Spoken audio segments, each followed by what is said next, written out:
ก็ลองมาនេះយើងឃើញថាប្រជាពលរដ្ឋខ្មែរយើងមួយចំនួនបានមានការយល់ច្រឡំ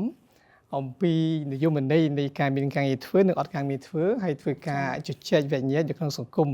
ដូច្នេះហើយឆ្លៀតក្នុងឱកាសនេះខ្ញុំសូមធ្វើការបកស្រាយដោយខ្លីដោយសង្ខេបអំពីអ្វីទៅដែលហៅថាអត្រាមានការងារធ្វើគឺយើងសំដៅទៅលើប្រជាជននៅកម្ពុជាយើងដែលមានចន្លោះអាយុពី15ទៅ64ឆ្នាំដែលជាអាយុនៃការធ្វើការងារអញ្ចឹងអត្រាមានការងារធ្វើនេះគឺជាភាគរយនៃប្រជាជនដែលមានសមត្ថភាពធ្វើការហើយកំពុងតែមានការងារធ្វើរដ្ឋប្រៀបធៀបទៅនឹងចំនួនប្រជាជនសរុបទាំងអស់ដែលជាកម្លាំងពលកម្មចំណែកអត្រាអត់ការងារធ្វើគឺជាភាគរយនៃចំនួនប្រជាជនដែលមានសមត្ថភាពធ្វើការតែពុំមានការងារធ្វើមានថាពួកគាត់កំពុងតែស្វែងរកការងារធ្វើចឹងហើយមិនមានថាយើងកុំច្រឡំថានៅកម្ពុជាយើងជាធ្វើការនៅតាមរោងចក្រសហគ្រាសហើយយើងឈប់ធ្វើការយើងថាអត់ការងារធ្វើប៉ុន្តែនិយមន័យនៃការមានការងារធ្វើនេះគឺជា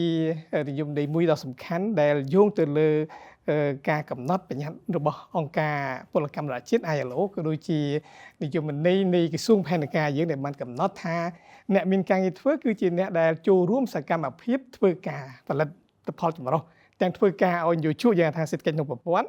ទាំងធ្វើការជាអាជីវករអាជីវកម្មដោយខ្លួនឯងមានថាជាអ្នកសេដ្ឋកិច្ចក្រៅប្រព័ន្ធដូច្នេះបើយើងក៏លេខមើលទស្សនវិជ្ជាជាក់ស្ដែង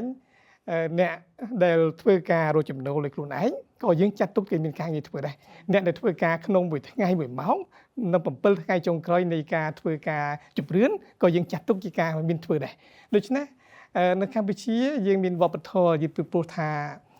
កម្ពុជាយើងគឺជាប្រទេសដែលពឹងផ្អែកលើវិស័យកសិកម្មនេះច្រើនសតវត្សមកហើយនៅតាមជនបទឬមួយតាមបណ្ដាខេត្តមួយចំនួនទោះបីជាគាត់មិនធ្វើការងារនៅតាមរោងចក្រសហគ្រាសក្រុមហ៊ុនប៉ុន្តែគាត់ធ្វើការងារនៅលក្ខណៈគ្រួសារដូចជាការជួយលក់ដូរតាមផ្ទះដែលយកចំណូលការធ្វើការងារនៅស្រែចម្ការដែលមានចំណូល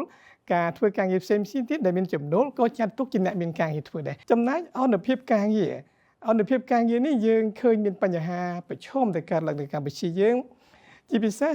ការរីកចម្រើននៃវិស័យឧស្សាហកម្មសេវាកម្មនិងកសិកម្មយើងមានអនុភាពការងារមួយគឺបញ្ហាប្រឈមនៃសមត្ថភាពមន្ត្រី